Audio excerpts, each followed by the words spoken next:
So a really common exercise that patients are given for thoracic flexion extension is to just do it in quadruped. So it's kind of that arching of the cat type of motion and then dropping down to create some of that thoracic extension.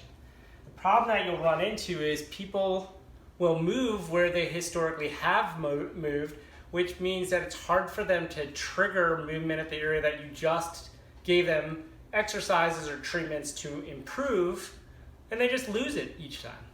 So after having really worked to tactfully teach them how to move in that area in the clinic, you can then use a band at home to help them keep that.